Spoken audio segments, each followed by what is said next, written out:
Welcome back to Entangled Observations. In this video, I'm going to go into something that I think everybody needs to hear. There's a phenomenon with human nature where we like to tell ourselves stories, and we usually tell our stories after we've taken action. It's actually the odd person out that thinks about things first and then takes action.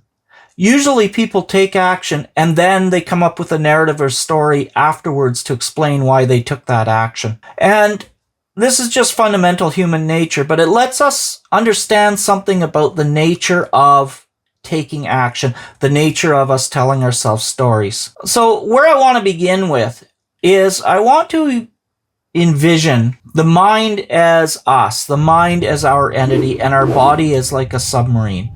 And the mind is like a pilot. And we have our eyes, and we have our sense of touch, and we have all these things that help send information to our brains. But our brains fundamentally have no idea what's really out there except through these senses. So our brain has to interpret it. And the way that our brain interprets it is our brain tells us stories.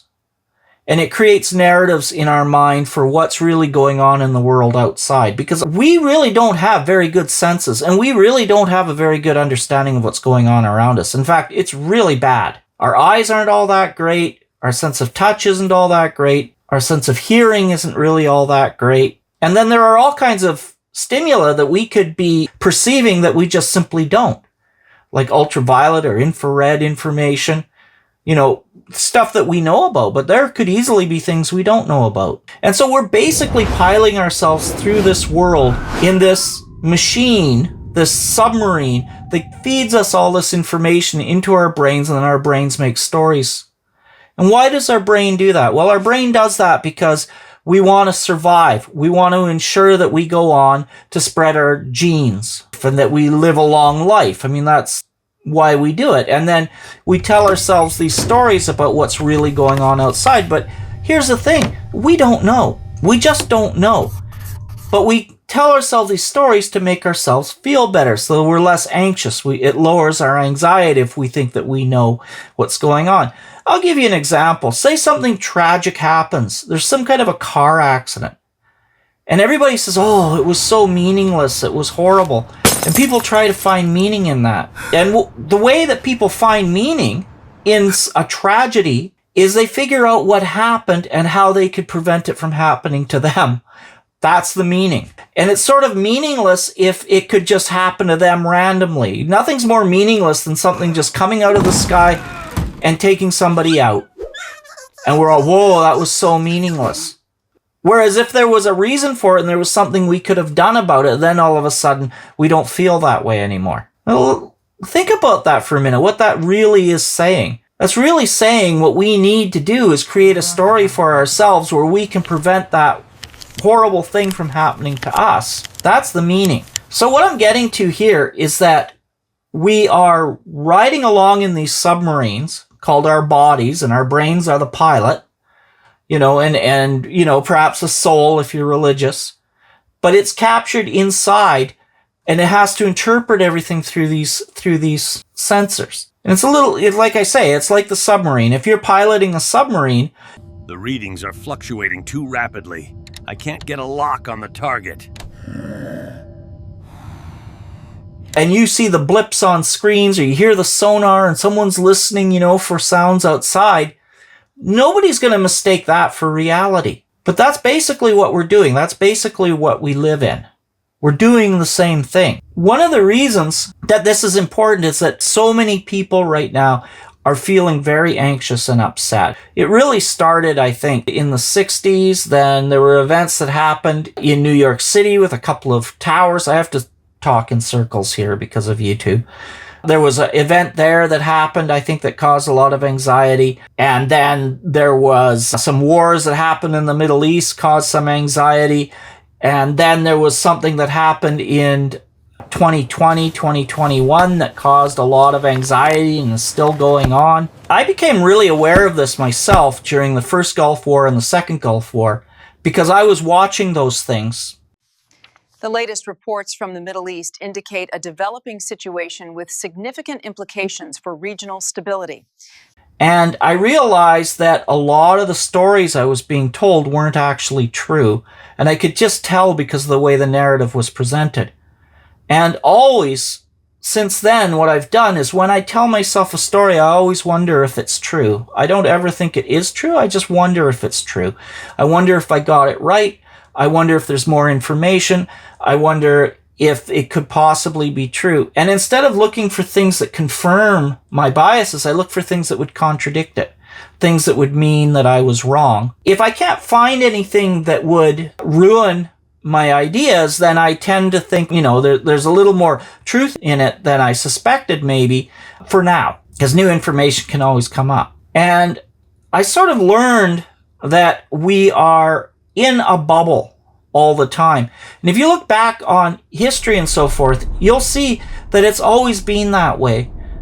But the bubble's gotten really huge now because of the internet and so forth. But back, say, in the Middle Ages, when you had a small village, maybe 100 people, 150 people living there, you could all share the same narrative, and you did share the same narrative. You didn't have information flowing in. Very, very rarely would you get any information about the outside world.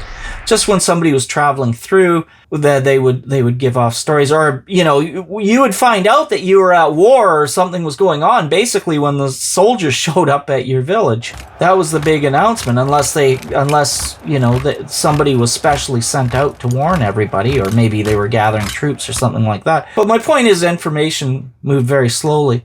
And then Gutenberg invented the printing press. And slowly over time, people started learning how to read, and books started getting produced and stuff. So the information age began. And a lot of the criticisms that we have for the information age right now, as it sits with the internet and everything else, and how it's corrupting people's minds and so forth, the exact same argument was being made about newspapers back when newspapers were new.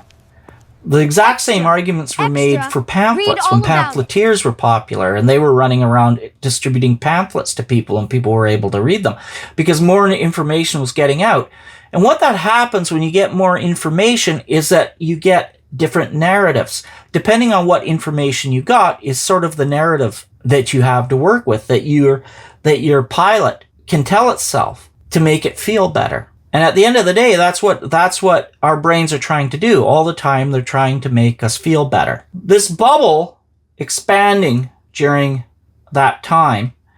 And then we saw those 2 buildings fall in New York, 3 buildings. That woke a lot of people up to maybe, what we're being told isn't true. But here's the thing. Nothing, even the stories you tell yourself, are not true necessarily. You always need to maintain a skepticism because your brain is trying to deceive you too. You don't decide something and then take action unless you're very unusual. Most people take action, then tell themselves why they did it. And even education. We'll look at education. Why do you go to school and you get a degree? It's so that you've been indoctrinated into a particular school and seeing everything the way they see it. You believe the same things. You understand the same things as true. You follow the same narratives, you use the same jargon. That's why you join. It's basically you're joining a small village where you all believe the same things. But that doesn't mean it's true. Doesn't mean any of it's true. In fact, it's probably not true because, as they say, science advances one scientist at a time. Watch, YouTube's going to pick up on that word. I may have to bleep it out. But that's how it advances. And because people get stuck in their ways, and you have to follow their narrative if you want to be part of the group. That's how groups work. And so what got me on this is I was watching a video where someone was saying so much has changed and society has changed. Now, he was referring to since 2020, because I think we all know what happened around 2020, 2021, what was going on then. And I agree, that created a lot of change. But a lot of other past events were causing a lot of change too. And sort of big events that affect a lot of people cause this change to occur in a population because everybody starts getting different narratives and they start getting different understandings of how the world works. But I think we'd all get along a lot better if we understood that that's all it is stories. We don't know if any of this stuff is true. We don't know if the stuff we were taught in school is true.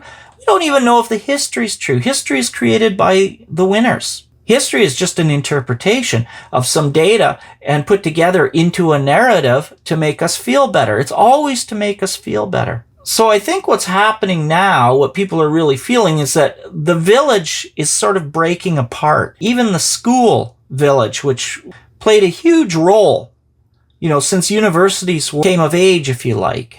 They would create these pockets of villages, in different cities and different towns where at least you knew you belonged to that group. And now that's even fracturing. And so many people have come into the picture from different parts of the world that have completely different narratives and different understandings. And so the village is really blasted apart. And I think that the best way to handle that is to realize that all the stories you're telling yourself, even the ones you were taught, there's a really good likelihood it's BS. Really good likelihood. In one way, it's uncomfortable, but in another way, it's very comfortable because it gives you the ability to give the other a chance. It gives you a way of understanding why someone might be so convinced of what they think is true, because it makes them feel good. Just the way what you believe makes you feel good, and the way what I believe makes me feel good. Because at the end of the day, that's all everybody's trying to do. It's sort of an instinct, if you like. For the last 2 million years, we have lived in pretty much small villages. And then sort of around the time of Sumer and stuff, and the city-states started emerging, we had larger communities. But even in larger communities, smaller communities develop. You join a church, or you join a club, or your neighborhood. We all have these smaller groups, but all that is starting to break up. And that's going to cause a lot of anxiety, and it's going to cause a lot of anxiousness, which is going to, in turn, cause people to create a lot of stories in their head about why it's happening, about the causes behind it. That's the video. I just wanted to share that. I hope you enjoyed it. I hope you'll leave a like and a comment down below, and that you'll subscribe. And I hope you'll come back and watch another video. Until then, take care and bye.